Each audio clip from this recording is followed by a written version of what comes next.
Hey guys, Joe here. Thanks for checking out another video on the channel. Yes, before you dive into the comments and start typing, I got tattoos to fix my arms, and then I became allergic to the Aquaphor I was using and decided that tattoos would just, be damage on top of damage because 3D. Let's move on past that. This is an HK pistol. You've seen the picture. You've probably seen the short on it, and I borrowed this one from my good buddy Alex. Thank you so much, good sir. I appreciate it. He let me borrow the Raccoon Police Department pistols that were in the other video, and I do need to get those out to the range at some point with him just to check them out. But inside this nice little HK Heckler and Koch, not Koch, not cock, not kookadookadoo, Coke box, you have the venerable, huge, and awesome HK Mark 23. Now this one is chambered in 45 ACP, as it should be. Comes with one spare mag and all this stuff underneath there. Standard HK box. We don't need to go deeper into that, do we? Right? Do we? Okay.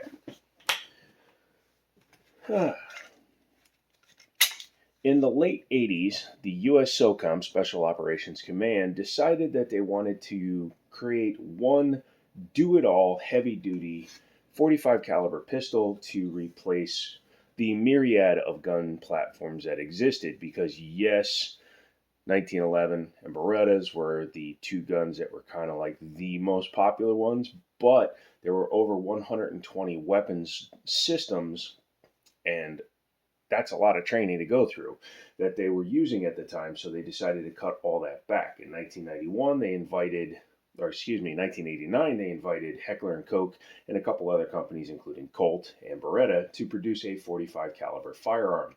In 1991, the Mark 23 was given to the U.S. military for their offensive weapons test program, and it succeeded where everything else failed. Ran 30,000 rounds without any major failures or parts breakages, and that is insane.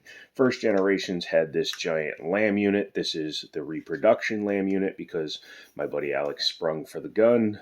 Obviously, that's a huge add on top of the gun, so I can understand running a reproduction unit for now. I just put it on for the introduction so you can see just how cool that looks. We're going to go ahead and take that off. It wasn't screwed in, but it's an interesting thing. HK proprietary rail with the hole there that is threaded for whatever device you tend to put on there. A lot of special operations and Marine CQB used guns like the 1911s because they're very reliable platforms, run the 230 grain ball ammo like nobody's business, extremely accurate due to a beautiful trigger, and they're just overall very reliable firearms. So to switch to a polymer framed gun was probably a bit of a change to a lot of guys. Also, they weren't kidding when they said they wanted a big-ass offensive weapon, because you can just see the size difference between the two of these. I need to do a quick picture with my Desert Eagle, because this is probably as big. The funny thing is that it weighs the same as a steel frame 1911. This is an aluminum frame 1911, weighs about 7 ounces less. I don't know why. It's okay. But for a 34-ounce pistol, this thing is surprisingly large. Steel slide, obviously, nice barrel, threaded for suppressor use. Taller sights, so if you ran like an Osprey, hint hint, I have one, you can run a nice can. Now they used a round one, perfectly fine, but I prefer my square body suppressors. Call me weird, call me Call of Duty-ish. I've never actually played that game other than Black Ops. Weird.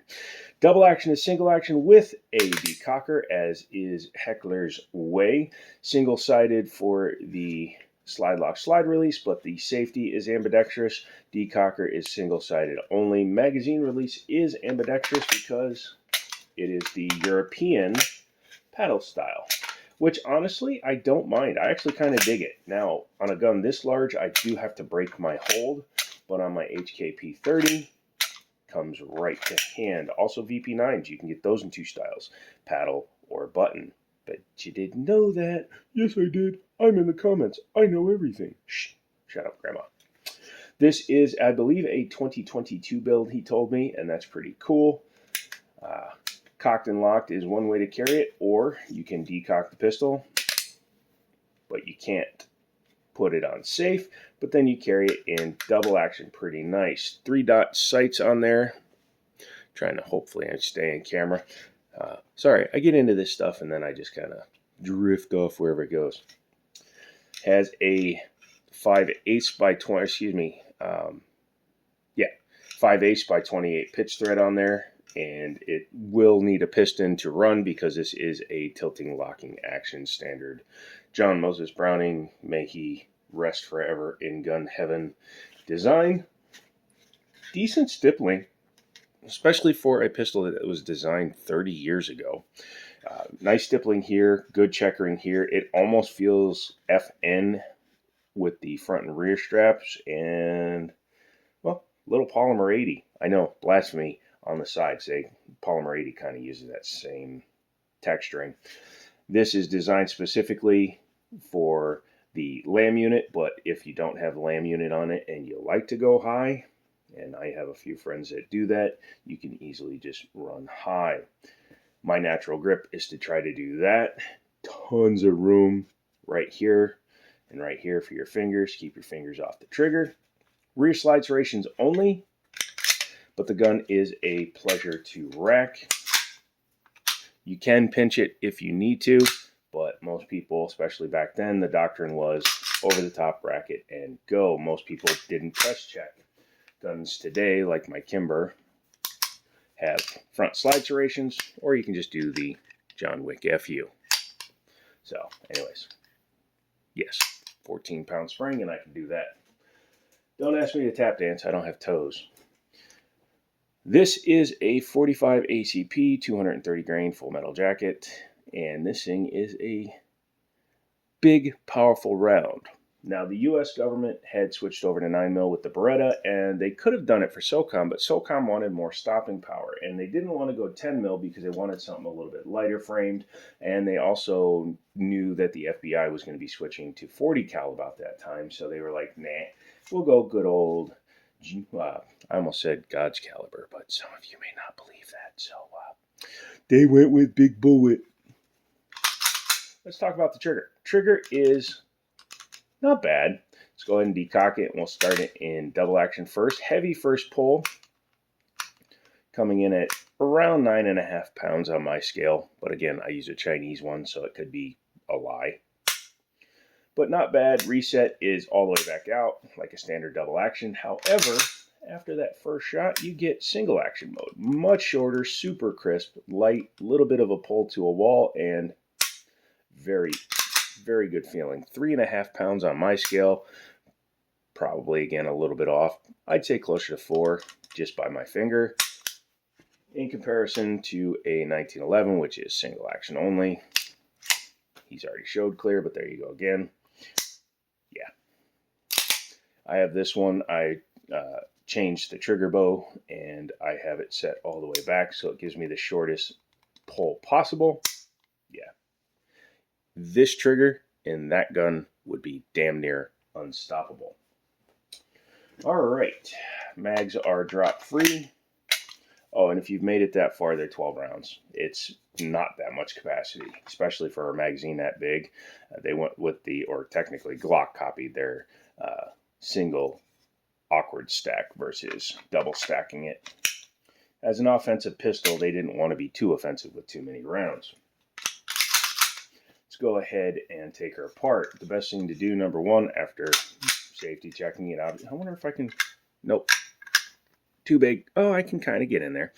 But yeah, first thing you do is take off your threaded barrel cover, or excuse me, your thread protector. That will allow you to get in there once we've disassembled it. Then what you're going to do is you're going to bring it back all the way to there.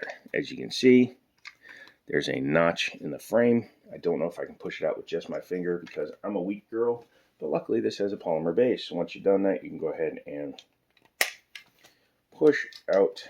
Excuse me, I have it backwards. I went all 1911. The tab actually has to go over the front here. But once you've done that, you can go boink. I still don't think I could have done that with just my fingers. and pull out your slide lock, slide release. We did take it to the range, shot beautifully, shot some aluminum case stuff, and it handled it just fine. Let's go ahead and grab nothing. Oh, here we go. There we go. I don't feel like setting it down on my couch. I do need to clean it before I give it back. And then you can take the barrel out a la Glocka. Start by taking a look at the slide. Very nice, very big, chunky, but they did do some lightening to it with the almost tri-top design and the cuts here. Original development guns did have some serrations right there, but they're useless and vestigial, so they got rid of them, kind of like an M&P had for the Gen 2s. That's pretty much useless, unless you pinch way down, and that's dumb. Has no loaded chamber indicator, however, I know that the extractor does bulge a little bit when it's, you know, around the side of a round. Around. It is adjustable for windage back here, but not for elevation, although technically if you lifted that screw, you could probably pop it up. As you can see, it does have a firing pin block to go with the standard hammer. Yeah, by the way, if you made it this far, I will be switching to using my office, as I said a long time ago. But that has been a little while coming because I've been working a lot over at Middletown Firearms. Don't forget to check those guys out. If you like firearms and you like Middletown, then you're probably going to like Middletown Firearms. That is a Surgeon General recommendation, by the way. Sorry, cleaning this real quick before we keep going, just so you can get a better look at stuff. And by cleaning it, I'm using a rag because HK. Taking a look at the frame, very nice. Like I said, it's a single piece of polymer. There's no split line that I can see. Nope, he lied. There is one. But you can also see it just has metal inserts there and there. I wish they had made these like full length, at least back to here, because that's a lot of place for rail that could have made the side-to-side fit a little bit better. However, they thought about that. They compensated for it. There's something in the slot. Taking a look at the barrel, and you can see right there. You see that bushing right there? This guy? That helps hold the barrel in position when it is inside the slide. Inside the slide. Maybe we should call that a video series. But when it is in there, you will see that this O-ring actually centers the barrel back in, so there's no play once it is engaged with the slide. Very nice. Take a look at the guide rod. It is captive, which is pretty cool, and as you can see, it is adjustable for the secondary pin in there. Actually, I think all you can do is unlock that and it will just release the spring. So it does. Oh, yep, there you go. C-clip. I love learning new things. C-clip. So it is actually user serviceable. So you take the big spring off, unscrew that, take that off. You can change spring rates if you need to. I've seen this design on a few guns. It's not bad. Go ahead and put it back together. You will see that this hook goes down and interfaces. Oh, excuse me. This hook will interface here with the bottom of the barrel.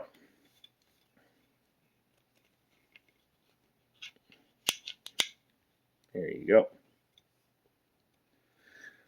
So once it's back in place, it will be horizontal. In order to reassemble the gun, just take it, put it back on its rails, bring it back, and as you can see, easy peasy, lemon squeezy. Take your slide lock, slide release, pop her on down to the Paradise City, where it gets all jammed, and the jokes aren't witty.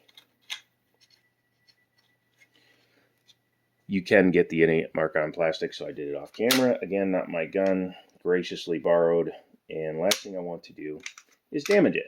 But once you have it back together, go ahead and release it. And oh, look, offensive weapon designed for use for offense and defense. No mag disconnect. Who'd have thought? Anywho, that is the quick look at the H&K Heckler & Koch. Do you like my ear? Mark 23 chambered in 45 ACP, a bad A gun that served its country well. That's right, he said America and Germany, and was a phenomenon. Still is, because they are grossly expensive. And I say grossly because I think more people would buy them if they could get them down to the $1,200 to $1,300 range. Now that we've gone that far, $2,200 I was informed, and that sounds about right because Mark 25s are $1,500 right now. So what do I think of it? If it was mine, I would shoot the crap out of it because I'm one of those guys that will, oh my God, he threw his gun. And I don't care if people see that, but thank you again, Alex, for letting me borrow it. I barely threw it down the range. Don't worry about that. If you made it this far, type Coca-Cola so that I know that you guys understand how to pronounce it and that you watch this video. Guys like you make it possible. I took some time off because my brain was frazzle-dazzled, and now that I'm back, I'm just kind of blah, blah, blah, blah, and we will move on from there. I will be playing with some optic stuff. I bought one of these. I need to check that out. See clearly, move fast, strike hard. And we'll be taking a look at some firearms moving forward. So come back for all of that. Leave a comment, leave a like, leave a subscription, or take a subscription. Take a number, get in line, come back for more. And as always, me and my scary tattoos will talk to you later.